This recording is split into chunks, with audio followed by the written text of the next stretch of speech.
तो आज हम डिस्कस करने जा रहे हैं केल्सन्स की प्योर थ्योरी ऑफ लॉ। तो पहले हम ये देखते हैं कि केल्सन से पहले बहुत सारे जूरिस्ट थे, ठीक है, जिन्होंने क्या किया था, लॉ को एंड मोरालिटी को मिक्स्ड किया था, या फिर हम बोल सकते हैं कि लॉ को मोरालिटी के साथ में डिस्कस करके उन्होंने बताया था कि लॉ एंड मोरालिटी किस तरीके से एक दूसरे से कनेक्टेड है। ठीक है।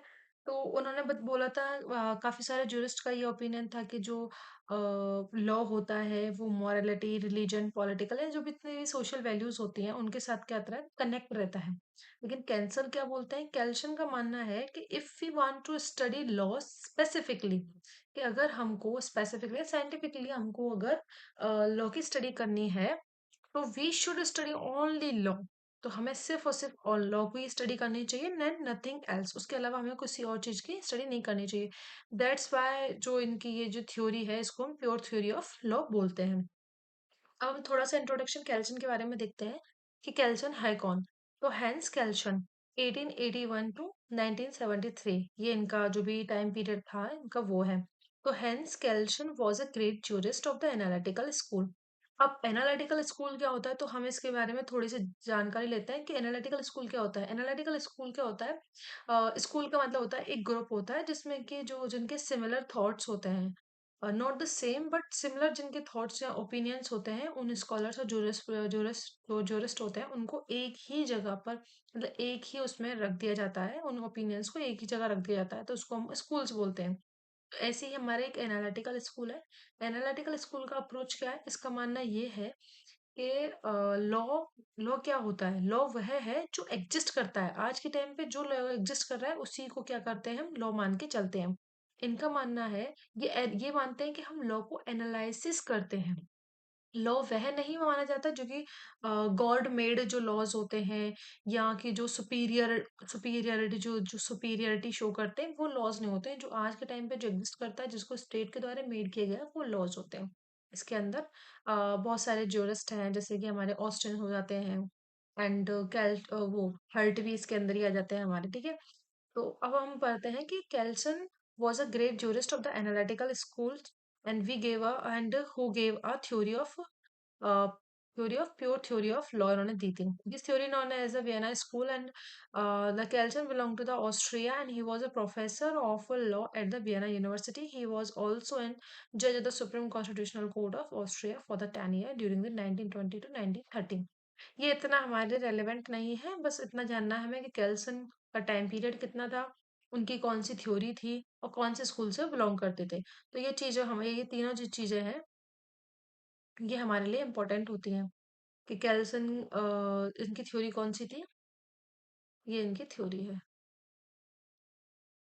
एंड उसके बाद इनका जो भी एनालिटिकल स्कूल के जो वो है, स्कॉलर हैं ये, ठीक है, इतना हमारे लिए इम्पोर्टेंट है। अब क्या हम बात करते हैं इनकी बुक्स कौन कौन सी हैं। देखो, बुक्स हमारे बेसिक उसमें जो उसमें जुडिशियरी या फिर जो भी हमारे कंपटीशन एग्जाम होते हैं उनके अंदर तो आती नहीं, लेकिन जो नेट यूजीसी वाला होता है उसमें इम्पोर्टेंट होती हैं। तो इनकी थ्योरी, इनकी बुक्स कौन सी हैं, the pure theory of law, what is a justice, and principle of international law, and general theory of law and states. और देखो, हम मेन पॉइंट पे आते हैं कि कैल्सन की प्योर थ्योरी ऑफ लॉ होती क्या है, ठीक है। तो कैल्सन ने क्या बोला है, तो वेट अ मिनट, ओके। तो Hans Kelsen's theory is an interesting rival of the analytical jurisprudence. ये एक इंटरेस्टिंग थ्योरी थी। इसमें क्या होता था, इसमें सीधी सिंपल बात की गई थी कि लॉ जो है किसी भी चीज से इन्फ्लुएंस नहीं हुआ है। सिंपल इन्होंने बोला था, जो ये जो स्कॉलर थे इसके अंदर, जो भी केल्सन जो थे, उन्होंने सिंपली बोला है कि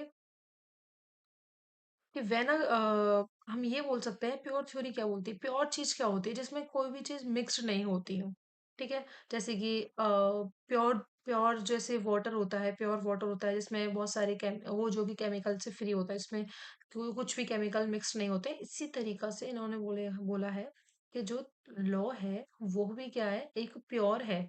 उसमें जो हमारे ये जो दे रखे हैं कि he separate from the political, sociological, historical, economic, psychological, ethics, जितने भी हमारे ऊट पटांग चीजें होती हैं ये सोसाइटी के अंदर, सोशल सोशल जो भी नॉर्म्स होते हैं, सोशल एस्पेक्ट्स होते हैं, उनसे क्या होते हैं, फ्री होता है बिल्कुल एक तरीके से, ठीक है। He creates a pure science of law devoid to all the morals and sociological consideration, but he rejects the Austen's definition of law as a command. ठीक है, ऑस्टिन की बात हो रही है यहाँ पे, तो ऑस्टिन ने क्या क्या दी थी definition, law is a command of the sovereign backed by the sanction.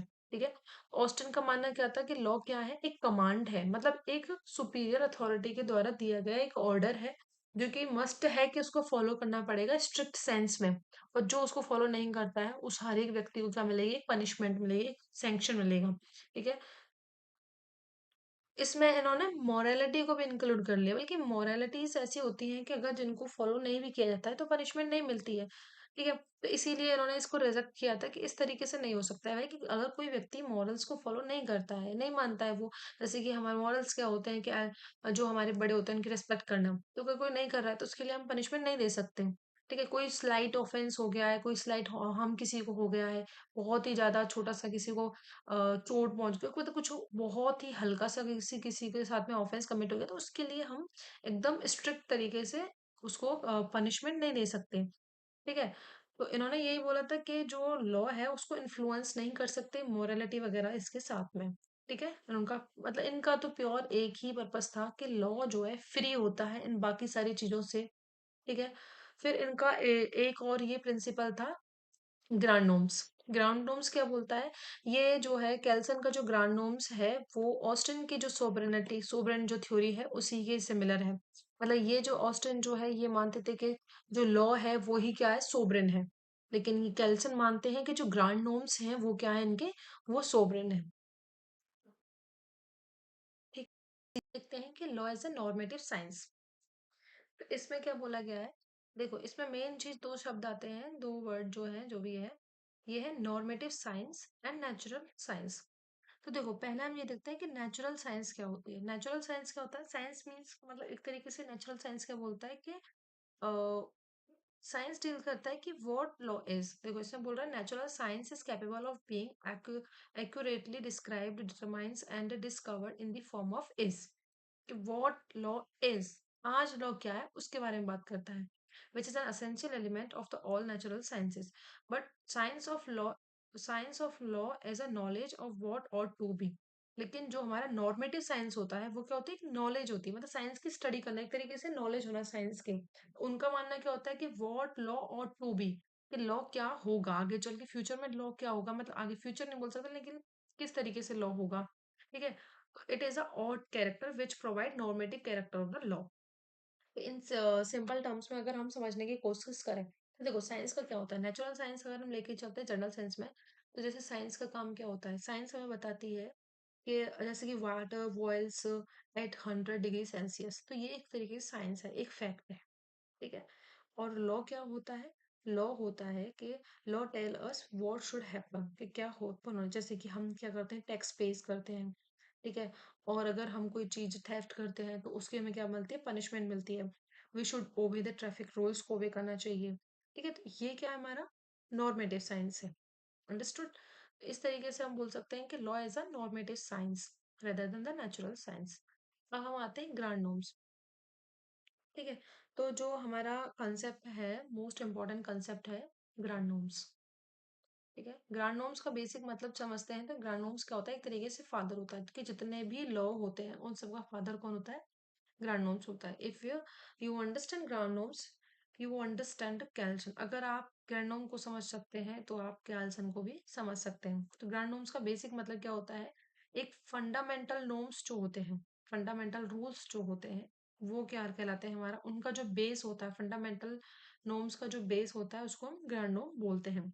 जैसे कि अगर हम अपने इंडिया के अंदर अगर देखें तो इंडिया में कॉन्स्टिट्यूशन जो माना जाता है वो ग्रांड नॉर्म माना जाता है बाकी अदर लॉज का, जैसे कि हमारे कॉन्स्टिट्यूशन, कॉन्स्टिट्यूशन ग्रांड नॉर्म हो गया, जैसे आईपीसी का हो गया, एविडेंस का हो गया, और जितने भी हमारे लॉज हैं, ठीक है, उन सबका क्या फादर माना जाता है, कॉन्स्टिट्यूशन, क्योंकि वो कॉन्स्टिट्यूशन कहीं ना कहीं वो कॉन्स्टिट्यूशन से ही निकल के आए हैं। उनको जो अथॉरिटी या जो भी पावर मिली है, जितने भी हमारे लोकल लॉज हो जाते हैं या जो स्पेसिफिक लॉज हो जाते हैं, जैसे कि पॉक्सो हो गया, जेजे हो जाते हैं, या फिर जितने भी और अदर लॉज हैं जो पूरे इंडिया के अंदर अप्लाई एप्लीकेबल होते हैं, वो सारे कहाँ से निकल के आए हैं, उनको पावर कहाँ से मिल रही है एप्लीकेबल होने की, उससे कॉन्स्टिट्यूशन से मिलती है। ठीक है, एक तरीके से हम समझ सकते हैं, देखो सपोज करो, जैसे कि इन सिंपल टर्म्स में देखते हैं कि जहाँ एक वाई टर्म होता है, वाई, वाई मीन्स क्यों, जहाँ वो क्यों का आंसर हमें जो मिल जाता है ना, तो वही जो अथॉरिटी क्या बन जाती है हमारी, जो ऊपर अथॉरिटी है वो क्या बन जाती है हमारी, ग्रैंडोम बन जाती है। जैसे कि सिंपल सिंपल देखें तो हम, जैसे कि अगर आपसे कोई पूछे कि आपने होमवर्क कंप्लीट कर लिया, क्यों कर लिया, क्योंकि आपको किसी दिन टीचर्स ने होमवर्क दिया था, ठीक है, तो टीचर्स ने क्या बोला था आपको, ऑथोराइज किया था पेरेंट्स को, तो मतलब इस तरीके से जहाँ पे क्यों वो शब्द खत्म हो जाता है ना, कि क्यों होमवर्क किया है, लास्ट टर्म जब उसका आ जाता है ना, फाइनल एक्सेप्टेंस जब हो जाती है किसी अथॉरिटी की एज ए, तो वो क्या होता है, ग्रानो हो जाता है। ठीक है, जैसे कि हमने इंडिया के अंदर देखा था कि ट्रैफिक रूल्स को जो है फॉलो करना चाहिए, तो ये कहाँ से निकल के आ रहा है, फॉलो नहीं करोगे, ओबे नहीं करोगे तो पनिशमेंट मिलेगी, और ये हमारी एक ड्यूटीज होती है, फंडामेंटल ड्यूटीज, और ये सारी चीजें आ जाती है, तो वो हमारा वो कॉन्स्टिट्यूशन से रिलेट करते हैं। तो इसको हम एक बार रीड कर लेते हैं। The Kelsen's pure theory of law is based on the pyramidical structures of the hierarchy. Pyramidical मतलब इस तरीके से, इस तरीके से कि जो ऊपर जो अथॉरिटी होगी वो क्या होगी हमारी, ये जो होगी यहाँ पे जो बैठेगी अथॉरिटी वो क्या होगी हमारी, ग्रांड नोम होगी। यहाँ जो अथॉरिटी बैठेगी ये ग्रांड नोम होगी। Okay, let's back. ठीक है, तो Kelsen's pure theory of law is based on the paramedical structures of hierarchy of the norms. Norms क्या होते हैं, जो भी अदर रूल्स एंड रेगुलेशंस होते हैं जो ग्रांड नोम को, ग्रांड नोम के इंफीरियर में होते हैं। Norms which derived their validity from the basic norms, it is a called the grand norms। मतलब जो नॉर्म्स जो होते हैं, जो हायरार्की में जो नॉर्म्स होते हैं, जो अपनी वैलिडिटी जो है डिराइव करते हैं, किससे करते हैं, किसी एक नॉर्म से करते हैं, जिसको हम क्या बोलते हैं, ग्रांड नोम।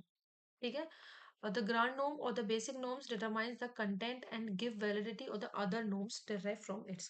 जैसे कि कॉन्स्टिट्यूशन क्या होता है, फादर है, कॉन्स्टिट्यूशन ही वैलिड करता है जितने भी हमारे लॉज हैं पूरे इंडिया के अंदर जो एप्लीकेबल है, उनको जो वैलिडिटी जो प्रोवाइड कराता है, जो वैलिड करता है उनको कि हाँ ये लॉ वैलिड है या जो प्रोविजन है ये वैलिड है, उनको कौन वैलिडिटी देता है, कॉन्स्टिट्यूशन देता है। तो वही चीज बोल रहे हैं यहाँ पे। Kelsen consider legal science as a pyramid norms with the grand norms as at apex। ठीक है, apex पे होता है, and the subordinate norms are control किए जाते हैं by the norms superior to them in the hierarchy order।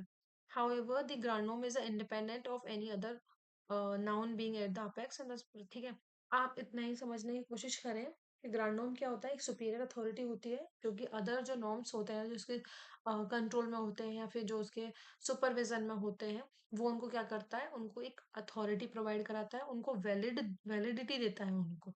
ठीक है, the implication of the Kelsen theory is discussed below. किस तरीके से उसकी कैल्सन थ्योरी जो है एप्लीके मतलब इम्प्लीकेशन किस तरीके से हो रहा है, मतलब क्या क्या मेन चीजें हैं कैल्सन की थ्योरी में, कि law and the states are not different from each other. कि लॉ जो है वो स्टेट से एक तरीके से डिफरेंट नहीं हो सकता, क्योंकि लॉ किसके लिए बनाया जाता है, स्टेट के लिए बनाया जाता है, स्टेट को रेगुलेट करने के लिए, उसमें सोशल जो भी, उसमें जो भी रूल्स एंड रेगुलेशंस को मेंटेन करने के लिए लॉ बनाया जाता है। और लॉज को बनाता कौन है, स्टेट बनाता है। ठीक है, and there is a no difference between the public and private laws. वही बात आ जाती है कि public laws and private laws निकल के कहाँ से आ रहे हैं, एक ही नॉर्म से निकल के आ रहे हैं। मतलब उनका जो सोर्स है, जो पब्लिक लॉ प्राइवेट लॉज का जो सोर्स है वो क्या, एक ही सोर्स है। इन दोनों को भी यहाँ पे इन्होंने डिफरेंट डिफरेंट नहीं किया है। And there is a no difference with the natural person and jurist. वही सेम चीज है कि जो नेचुरल पर्सन है, जूरिस्टिक पर्सन को जो वैलिडिटी मिल रही है, जो उनको जो लीगल रिकॉग्निशन मिल रही है, वो भी किससे मिल रही है, सेम अथॉरिटी से मिल रही है उनको। तो इसीलिए हम इनको भी यहाँ पे क्या नहीं कर सकते, इनको डिफरेंशिएट नहीं कर सकते यहाँ पे। ठीक है, ऐसे इसी तरीका से natural there is a no different, there is a no individual right and duties in the legal systems and supremacy of the international law. International laws की क्या होती है, सुप्रीमेसी होती है। देखो कोई भी चीज होती है तो उसके साथ में उसके क्या चलते हैं, अगर कोई चीज कोई सही चीज बताई जाती है तो उसके कहीं ना कहीं उसके क्रिटिक्स भी मिलते हैं हमें। तो इसके क्या क्रिटिसिज्म थे कैल्सन्स की थ्योरी ऑफ लॉ लेके, प्योर थ्योरी ऑफ लॉज के क्या क्रिटिसिज्म थे, कि ग्रांड नॉर्म इज अ वेग एंड कंफ्यूजिंग। जो ग्रांड नॉर्म है उसमें थोड़ा कंफ्यूजन है, समझ में नहीं आता कि कौन सी अथॉरिटी सुपीरियर है, जो सबसे ऊपर बैठी है वो ग्रांड नॉर्म है, या उसके अंदर जो बैठी है जो दूसरों के लिए सुपीरियर हो सकती है। तो इसमें थोड़ा कंफ्यूजिंग है, इसको समझ पाना सोसाइटी में थोड़ा डिफिकल्ट है, इसीलिए इसको क्रिटिसाइज किया गया था। The purity of the norms can not be maintain, जो प्योरिटी है नॉर्म्स की वो मेंटेन नहीं की जा सकती। देखो इन्होंने क्या किया है कि लॉ को बिल्कुल ही मोरालिटी, साइंस, पॉलिटिकल इनसे बिल्कुल ही डिफरेंशिएट कर दिया, मतलब बिल्कुल ही अलग कर दिया है उनसे। बल्कि ऐसा नहीं हो सकता है। लॉ जो है इन सारी चीजों के साथ साथ एकदम पैरेलल तरीके से सोसाइटी में एग्जिस्ट करता है।